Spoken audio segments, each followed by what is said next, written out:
Is this how bootlicks celebrate their freedom? Pathetic.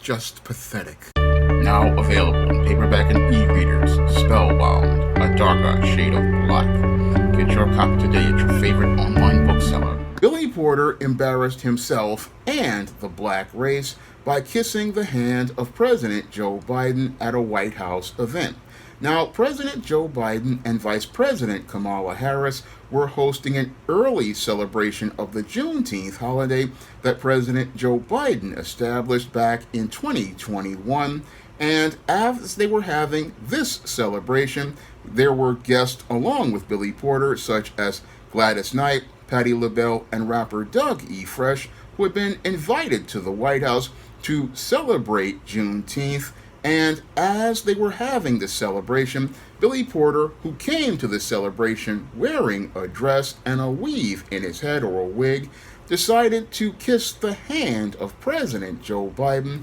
and this action basically embarrassed the entire black race, because here was a black man who had been invited to see the president, and instead of presenting himself in a respectable manner, what he does on a day where they're celebrating a holiday that is supposed to represent the day that black people received their freedom officially in the United States, was he decided to go out and act like a slave on the plantation. Because the act of kissing the hand of the president is not the action that a free man of color would do back in the days when there was Juneteenth. No, in those days, black men would have some dignity and understand their intangibles of manhood as related to character to carry themselves in a respectable manner at an event such as this White House event.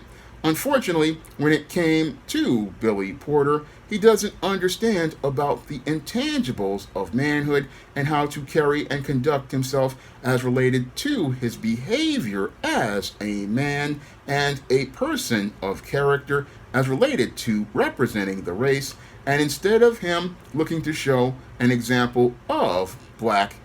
manhood, masculinity, and humanity, what he did was go out here and participate in the behavior that a slave would participate in. Now, the great irony of this whole situation is that while they were celebrating Juneteenth, we were not seeing black people acting like free people. No, what we saw at this event was a black man basically acting just like a slave would all be on the plantation, and that's what's so embarrassing about Billy Porter's overall behavior. It's embarrassing to see a black man in a time where black people have their freedom on a holiday event that's supposed to be celebrating our freedom, basically going out here and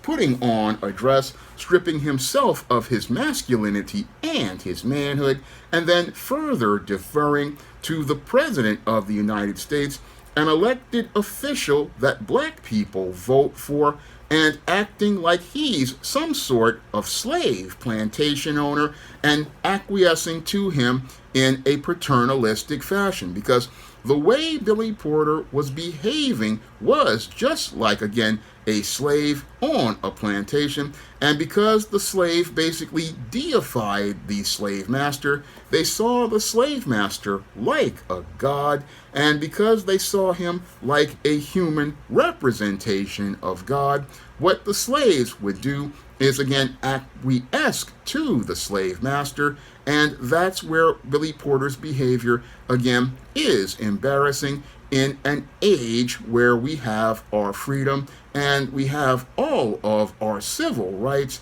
It's just embarrassing to see a man turn this president into a god in his eyes, and it's embarrassing from my perspective, because when I look at this is blasphemy to me, because it violates the first commandment, which says, "Ye shall have no other gods before me." And this making Joe Biden into a god is what happens when you are brainwashed by white supremacy, because you've got lots of bootlicks out here who will go out here and put white people on a pedestal and make them into gods like this. I talked about this in the first book I wrote in the 2002 ISIS about how some black people see white people as gods, and this is a textbook example of that kind of behavior where somebody is sitting there making a white person into a god and basically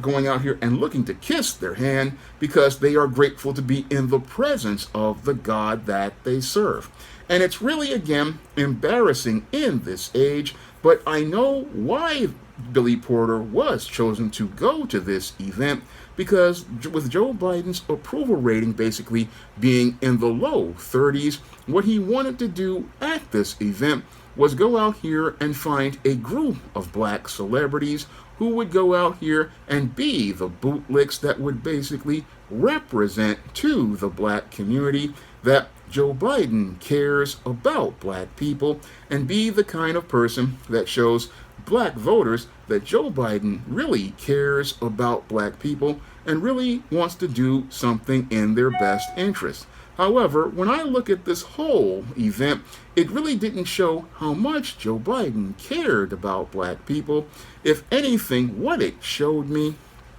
is that Joe Biden has an extremely paternalistic view of black people, and he's more content to live in his own world regarding black people rather than go out here and listen to black people in an effort to give us tangibles in exchange for our vote. No, what he wants to do is participate in a series of empty symbolic gestures to make it look like he cares about black people, but doesn't want to do anything for black people in giving us tangibles. And that was shown to us way back in 2021 when Joe Biden established the Juneteenth holiday as his way of rewarding black people for that, for going out and taking their booties to the poll. That was shown to us because his only reason for establishing the Juneteenth holiday was to passively give what he thought would be a tangible to black people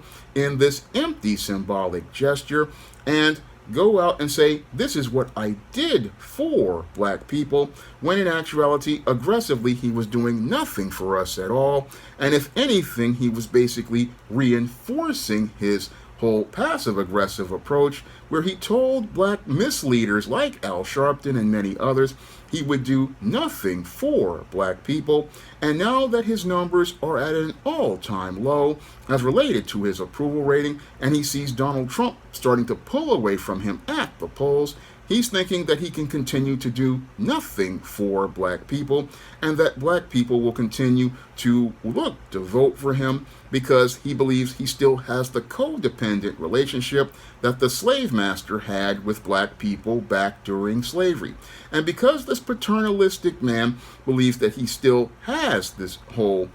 codependent relationship with black people, he believes he doesn't have to do anything. So what he does are these empty symbolic things, like going out here and having these old celebrities come out and stand at his side, and he doesn't really see how disconnected he is, because the whole thing is that these celebrities that he's got on stage with him, like Billy Porter, are not popular with young voters. I mean, people like Gladys Knight, Patti LaBelle, those were basically Boomer and Dougie Fresh. These are Gen X celebrities, and these celebrities are in their 50s, 60s, and in the case of Patti LaBelle, in their 80s. I mean, these are people from another generation, and when it comes to these celebrities, these aren't celebrities people care about anymore. No, these are not celebrities anybody listens to, but Joe Biden thinks inviting these celebrities to the White House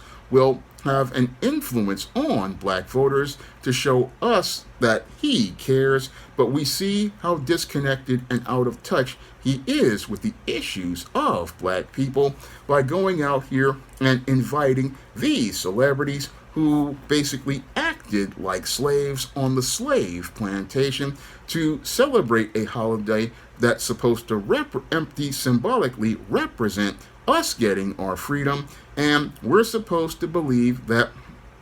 by him inviting these celebrities to celebrate Juneteenth early, that his administration really cares. But this whole event basically shows how little he cares, because it basically shows what he's doing is looking to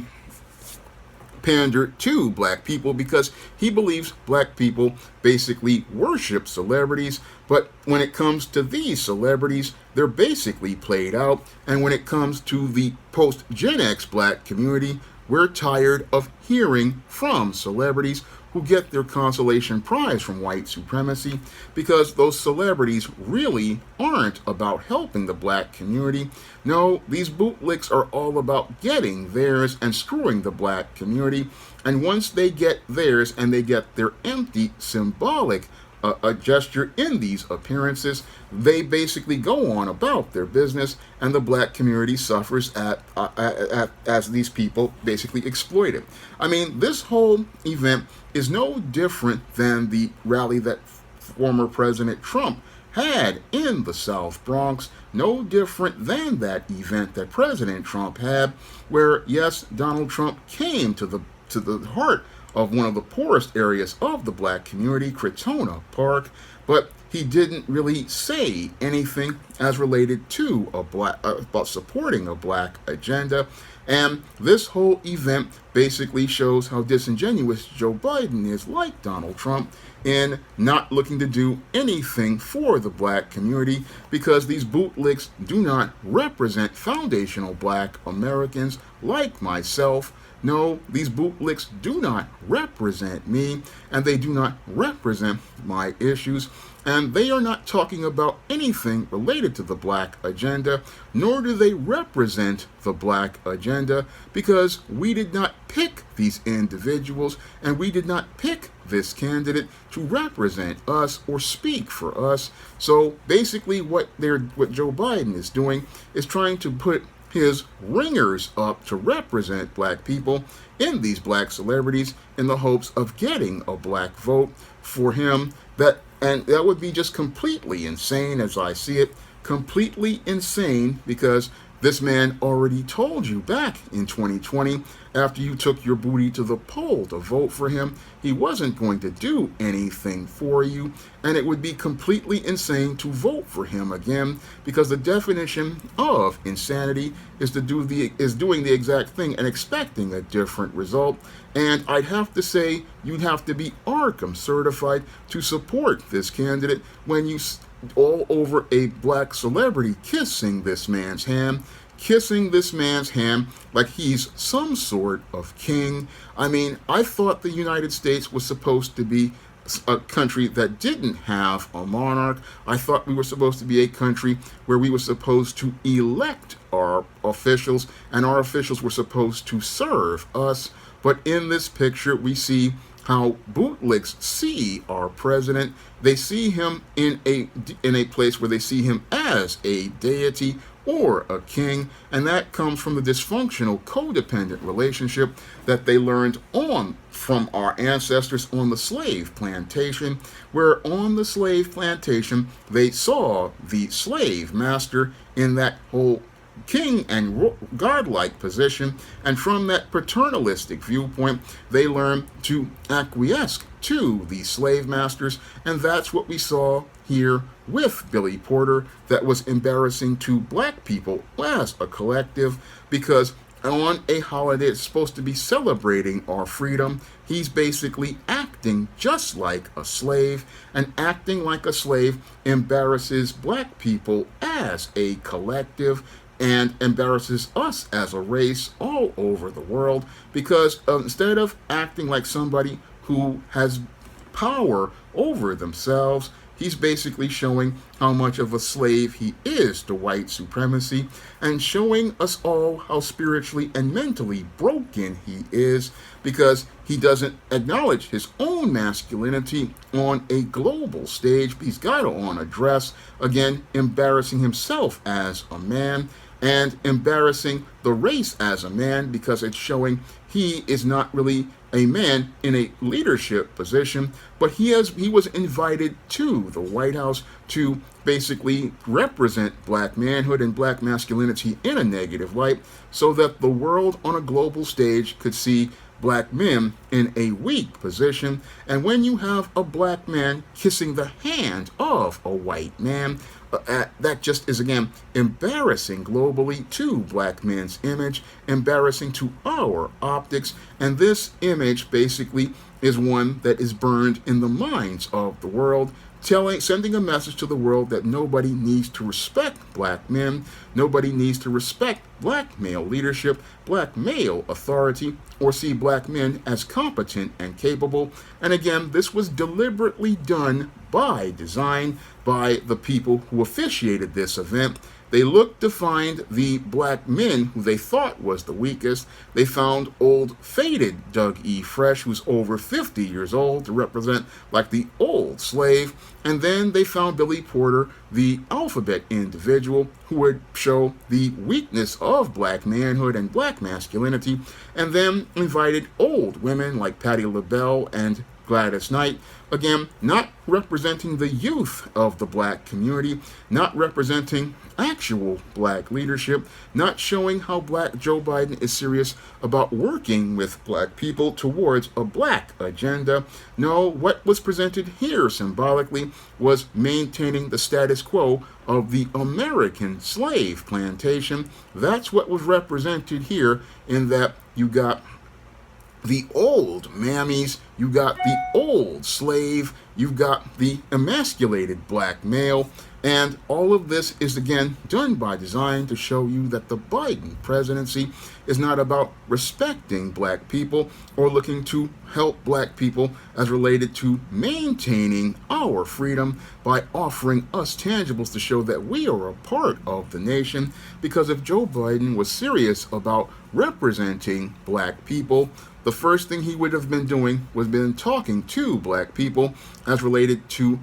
discussing issues of a black agenda on the day that's supposed to celebrate our freedom. What would represent him being serious about celebrating our freedom is him talking to people who are representing an actual black agenda, not these black misleaders like Al Sharpton or these bootlick celebrities. He would be talking to actual black leaders as related to representing a black agenda, and he would be talking about getting an anti-black hate crime law passed as the first piece of legislation of the second term of a Biden presidency. That would be something that showed he was serious about respecting black people's freedom and black people's rights, getting the anti-black hate crime bill passed that makes it where people like these Karens and these people like these suburban commandos and rogue police officers would be punished on a federal level for participating in anti-black hate,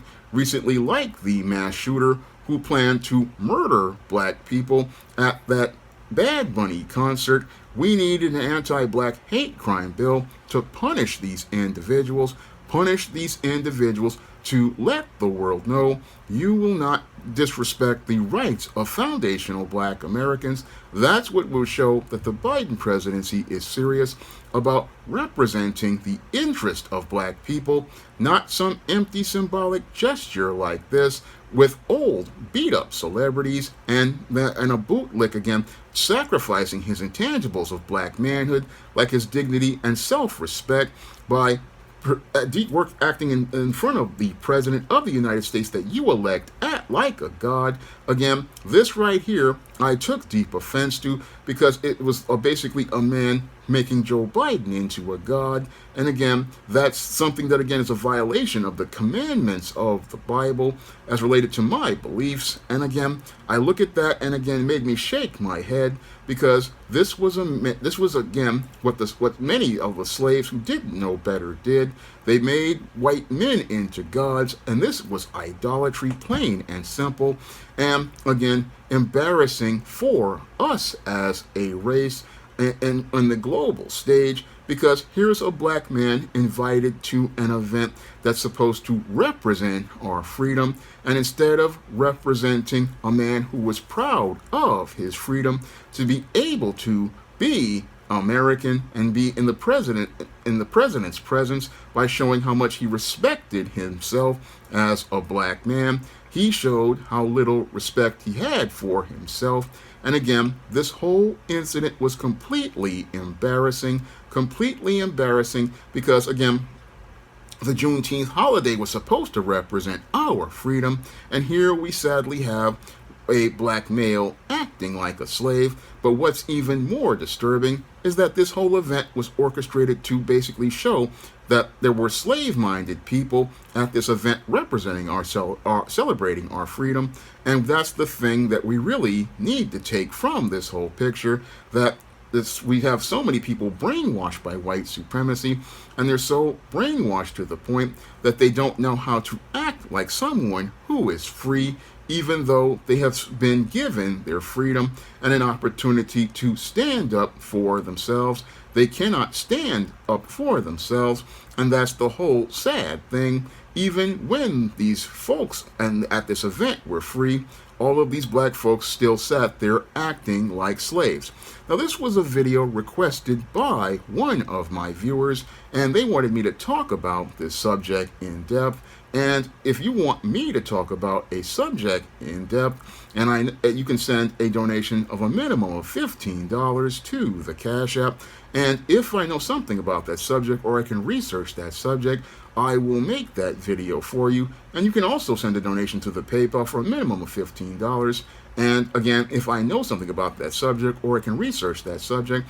I will make that subject for you. And if you want to learn why people act like Billy Porter, you can pick up my novel, Spellbound, which goes in depth on the spellbound mindset, where you have a lot of black people who want to fit into the black box that's acceptable to white people, because that's what they wanted to do here, acting like they wanted to fit into the slave box to be accepted by white people. And I go in depth on why people act and behave like this in my novel, Spellbound. And you can pick that book up in paperback and Kindle format on Amazon.com, and you can find it at other online booksellers like Draft to Digital, Google Play, Barnes & Noble, and big box retailers like Walmart and Target. And that's all I have to say for this video. You can comment, rate, and subscribe.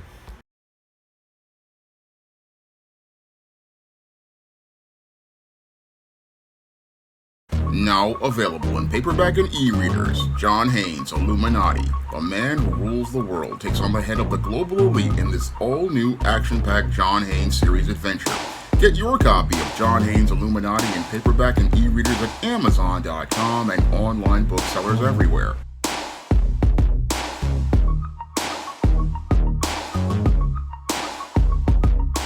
Now available in paperback and e-readers, Isis, Dark Incubus. The goddess next door gets enthralled in a romantic entanglement with an evil incubus in this all-new Isis series adventure. Get your copy of Isis, Dark Incubus in paperback and e-readers today. Now available in paperback and e-readers, Esteem, Horror in the Hamptons. The aspiring angel tries to escape a house of horrors in this action-packed, all-new Esteem series adventure. Get your copy of Esteem, Horror in the Hamptons in paperback and e-readers at online booksellers everywhere. Support Black-owned and Black-operated digital broadcast media. www.niceradionetwork.com. Nice Radio Network, broadcasting 24 hours a day, 7 days a week.